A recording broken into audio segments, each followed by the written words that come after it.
भजन करता है, पूजन करता है, स्मरण करता है, उसी को दुख भगवान क्यों देता है?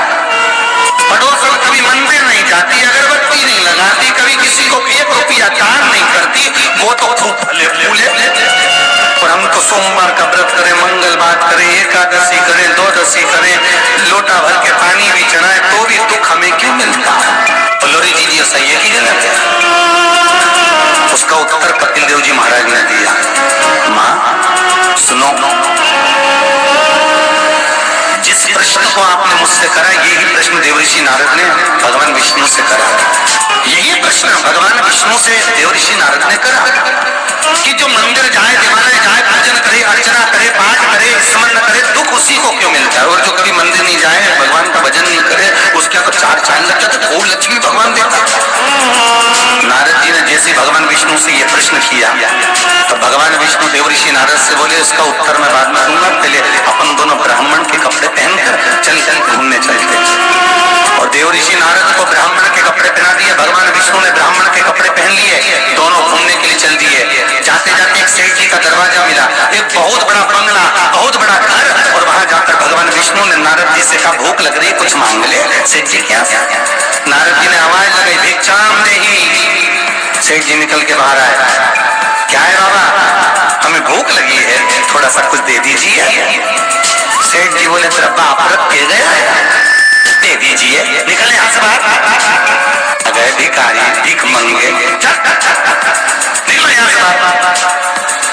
नारद जी के तो कांटे से खून नहीं। नारद जी भगवान विष्णु को देख रहे हैं, भगवान विष्णु नारद को देख रहे हैं। विष्णु जी ने नारद जी का हाथ पकड़ा, लेकर चल दिए वापस। नारद जी बोले, सेठ जी ने इतना अपमान करा, तुमने कुछ बोला नहीं? भगवान विष्णु ने दोनों हाथ उठाकर कहा, जा, तेरे यहाँ 4 चौगुना धन बढ़ जाए, तेरी दौलत और बढ़े, संपदा और बढ़े, तेरे पास में लक्ष्मी और बढ़े।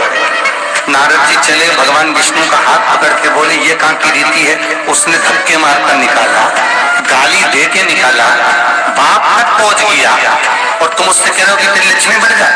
नारद जी भगवान विष्णु बोले, मेरा मन, चल तू तो आगे चल।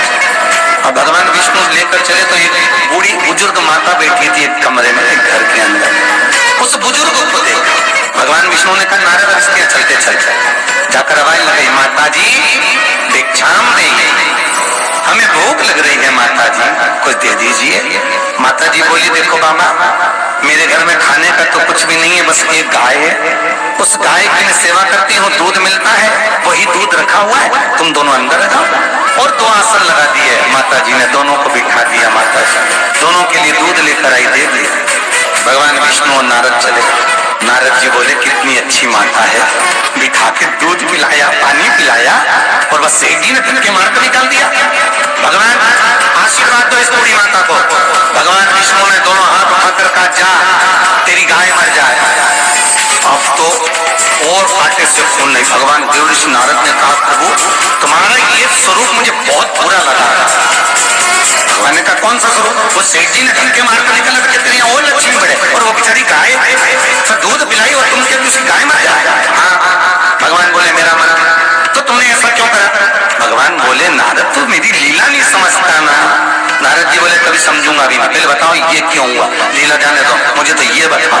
भगवान ने कहा, नारद बात इतनी सी है, वो बूढ़ी माता मेरा भजन करती है, दिन भर मेरा नाम लेती है, वो मरेगी, उसके घर में एक गाय है, उसमें उसका दिल बहुत लगा हुआ, उसकी सेवा करती है, मरेगी, मरते समय विचार करेगी कि मेरे मरने के बाद मेरी गाय का क्या होगा।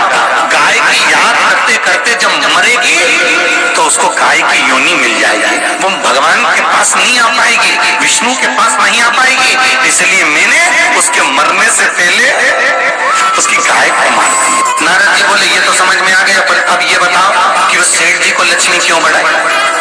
भगवान बोले, नारद उसको धन से बहुत प्रेम है, मैंने लक्ष्मी इसलिए बढ़ाने का आशीर्वाद दिया कि वो लक्ष्मी को जोड़ जोड़ के